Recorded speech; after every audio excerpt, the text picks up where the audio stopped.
Kembali di presisi utama, pemirsa merujuk pada Peraturan Presiden Republik Indonesia Nomor 17 Tahun 2011 tentang pembentukan panitia seleksi calon anggota Komisi Kepolisian Nasional digelar konferensi pers dan pendaftaran calon anggota Komisi Kepolisian Nasional periode 2024 hingga 2028. Dan untuk informasi lengkapnya kita bergabung dengan reporter Polri TV Jelang Baskara di kantor Kompolnas Jakarta. Selamat sore Jelang, poin apa saja yang disampaikan dalam konferensi tadi? Baik, terima kasih. Komisi Kepolisian Nasional atau Kompolnas menyatakan seleksi panitia Kompolnas akan terlaksana pada besok hari 27 Juni 2024. Yang mana anggota Kompolnas atau calon anggota Kompolnas itu bisa dimulai dari berbagai macam background, mulai dari anggota Polri maupun non anggota Polri. Yang mana pastinya ada beberapa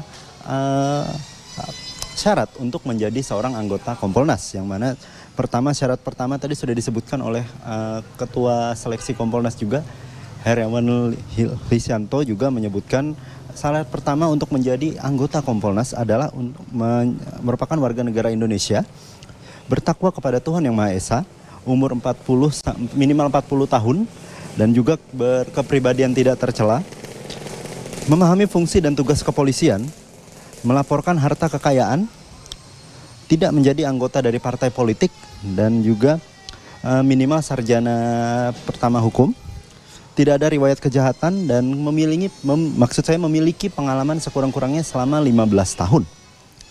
Dan mana pengumuman ini akan resmi disampaikan ketika setiap orang yang ingin mendaftar menjadi anggota Kompolnas akan disampaikan langsung melalui email resmi dari Kompolnas ataupun kanal resmi dari Kompolnas. Selain itu, tes seleksi akan menghadapi beberapa tahap bagi masyarakat ataupun anggota-anggota yang ingin bergabung ke dalam Kompolnas. Ada beberapa tahap untuk masuk ke dalam anggota Kompolnas, yang mana tahap pertama itu adalah pengecekan berkas, administrasi, dan lain sebagainya. Ada tes tertulis atau pembuatan makalah, psikotes, dan juga tes jasmani, asesmen tes ataupun tes potensi akademik, tes wawancara, dan terakhir ada dari pengumuman hasil akhir, yang mana itu akan terus berjalan sampai dengan 11 Agustus 2024. Yang mana selama seleksi berlangsung, seleksi calon anggota Kompolnas akan terus dilaksanakan secara terbuka, yang mana masyarakat bisa memberikan komentar atau tanggapan terkait dengan calon-calon anggota yang ingin menjadi bagian dari Kompolnas atau Komite Kepolisian Nasional. Yang mana para masyarakat juga bisa memberikan tanggapan atau komentar mereka dan bisa langsung dikirimkan ke email resmi Kompolnas, yang mana itu akan menjadi pertimbangan bagi para panitia seleksi untuk menerima atau tidak menerimanya dari calon anggota Kompolnas yang akan menjabat. Selain itu juga Ketua Seleksi Kompolnas juga menyebutkan bahwa ini merupakan ajang bagi para masyarakat untuk ikut bisa membenahi kepolisian negara Republik Indonesia, dan mulai dari bawah sampai dengan atasnya juga. Demikian laporan yang bisa saya sampaikan. Kembali ke studio, Mentari. Terima kasih reporter Polri TV Jelang Baskara untuk laporan Anda. Selamat bertugas kembali dan sehat selalu. Pemirsa, kita beralih ke informasi lainnya. Polres Gianyar menggelar pasar murah di Mapolres Gianyar pada Selasa lalu. Wakapolres Gianyar Kompol Yusak Agustinus Soai menjelaskan pasar murah yang diselenggarakan Polres Gianyar untuk menanggapi mulai naiknya harga sembako di pasaran. Mulai 10.000 sosis.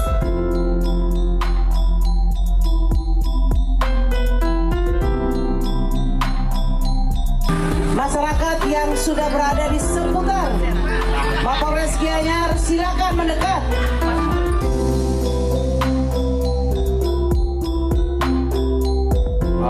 Pada prinsipnya kami mewakili pemerintah Kabupaten Gianyar sangat mengapresiasi dalam ini Polres mengadakan pasar murah bekerjasama dengan kami di pemerintah daerah untuk membantu masyarakat dalam rangka Hari Bayangkara ini. Dalam hal ini semua masyarakat dari Polres sudah mengundang untuk berbelanja di Polres Gianyar. Ini adalah kerjasama yang baik sekali untuk membantu masyarakat dalam membeli bahan pokok termasuk juga gas yang dikatakan memang Mari langka di Kabupaten Gianyar, ternyata memang tidak langka. Itu tidak langka. Ketersediaan kita cukup menurut Kadis Disperindak kami yang sudah memantau di lapangan. Kita dengan Disperindak, dengan Ketahanan Pangan sudah sering melaksanakan operasi pasar untuk mengetahui untuk memantau kenaikan harga. Dan kita juga di pemerintah Kabupaten Gianyar setiap Senin, setiap Minggu diajak untuk rapat di inflasi oleh Kemendagri yang diikuti oleh kepala daerah dan seluruh Forkopimda untuk mengetahui situasi dan kondisi harga-harga pokok di Kabupaten Gianyar. Nah, sehingga harga-harga bisa terjangkau oleh masyarakat. Kegiatan pada pagi hari ini kita dari 48.000 ditambah lagi 2 jadi Murah dalam rangka menyambut kenaikan bagus yang kecil dia, Bu. Selain itu juga ambil langkah untuk menekan harga pangan yang sedikit melonjak. Dengan adanya pasar murah ini, kami harapkan bahwa masyarakat bisa memperoleh paketing dengan harga yang murah. Ini yang sekarang dipasarkan di sini apa saja, model apa saja? Yang dipasarkan di sini itu paketing, ada beras, kemudian ada gula, ada telur, dan UMKM lainnya. Dan masih ada banyak menurut data di Disperindak banyak yang pengecer itu mengedarkan barang, menjual barangnya melampaui harga atas harga itu dan seperti para pengecer SLPG misalnya, upayanya apa dan? Upaya dan langkah kita yang akan dilakukan melalui satu. Iya, untuk semua penjual wajib bawa kiris. Iya, kiris dari anjuran Disperindak. Ibu yang tercantik. Apakah sudah ada tindakan yang misalnya Pakai, iya betul, pakai handphone. Belanja modern, walaupun pasar murah tetap modern. Wah, luar biasa nih. Tapi kita tidak biasa di luar, Bu. Menuju pasaran digital. Masih menjual barang lebih daripada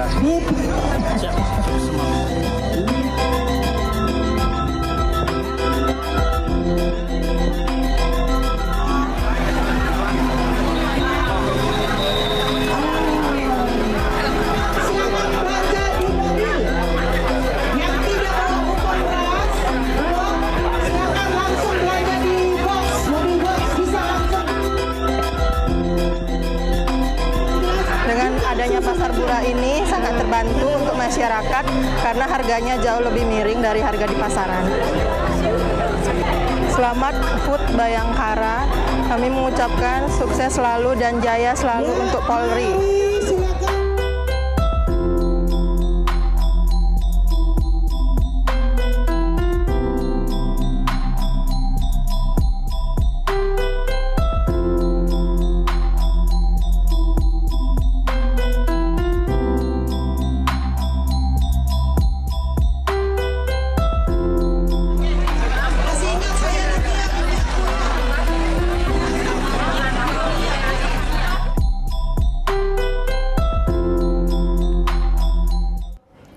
Beralih ke informasi lainnya, tim audit kinerja Itwasum Mabes Polri tahap 2 tahun anggaran 2024 melakukan audit di Polresta Manado. Audit kinerja ini merupakan bagian dari upaya peningkatan kualitas dan efektivitas kinerja di lingkungan Polri. Audit kinerja ini merupakan bagian dari upaya peningkatan kualitas dan efektivitas kinerja di lingkungan Polri, khususnya untuk memastikan bahwa operasional dan manajemen di tingkat wilayah berjalan sesuai dengan standar dan prosedur yang telah ditetapkan.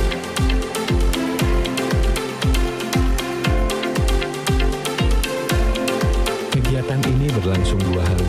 Audit yang berlangsung di Polresta Manado ini diikuti beberapa Polresta jajaran Polda Sulut.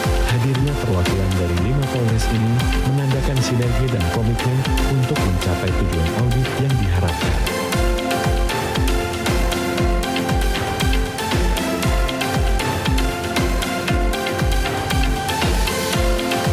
Dengan adanya audit kinerja Kerja tahap 2T tahun 2024 ini diharapkan seluruh jajaran Polri, khususnya di wilayah Manado dan sekitarnya, dapat terus meningkatkan profesionalisme dan akuntabilitas dalam menjalankan tugas dan tanggung jawabnya.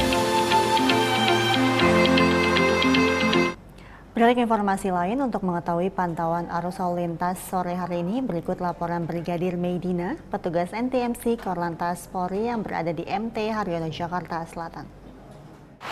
Baik, terima kasih rekan Mentari dan juga selamat sore pemirsa. Menemani aktivitas sore hari Anda, kami akan mengajak pemirsa untuk mengetahui bersama bagaimanakah kondisi arus lalu lintas langsung dari kawasan MT Haryono, Jakarta Selatan.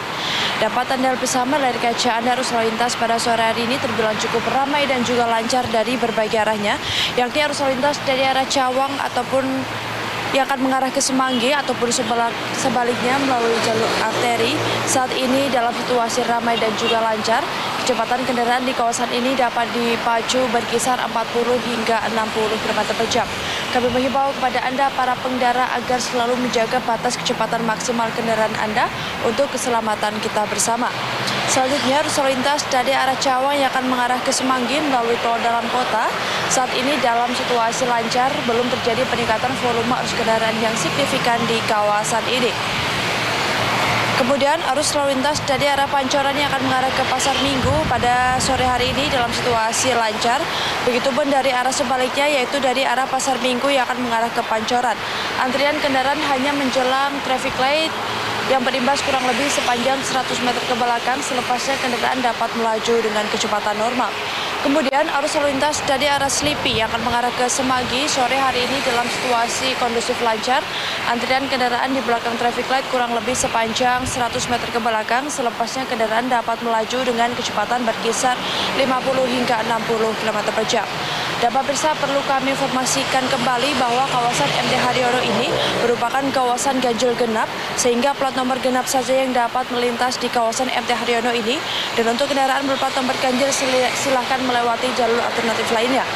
Dan untuk sesi pertama tadi sudah diberlakukan, yakni pukul 6 sore hingga 6 pagi hingga 10 pagi tadi. Dan untuk sesi kedua diberlakukan pukul 4 sore hingga 9 malam. Dan pemirsa, akhir-akhir ini cuaca di ibu kota Jakarta tidak menentu. Kami menghimbau kepada Anda para pengendara khususnya roda 2 agar selalu membawa jas hujan tetapi tidak berbentuk ponco serta tidak meneduh di bawah flyover maupun underpass karena dapat menyebabkan ketersendatan arus lalu lintas maupun dapat membahayakan diri Anda pribadi maupun pengendara lain. Dan pemirsa, bagi Anda yang ingin mengupdate informasi selengkapnya seputaran arus lalu lintas, Anda dapat menghubungi call center kami di 15669 ataupun melalui line SMS kami di 9119. Demikian dapat kami informasikan langsung dari kawasan MT Haryono, Jakarta Selatan. Selamat sore dan salam presisi. Silakan kembali ke studio. Polda Kalimantan Timur menyelenggarakan Festival Lomba Burung Berkicau Piala Kapolda Kaltim Cup 2 tingkat nasional. Setelah jeda berikut ini, tetaplah bersama kami.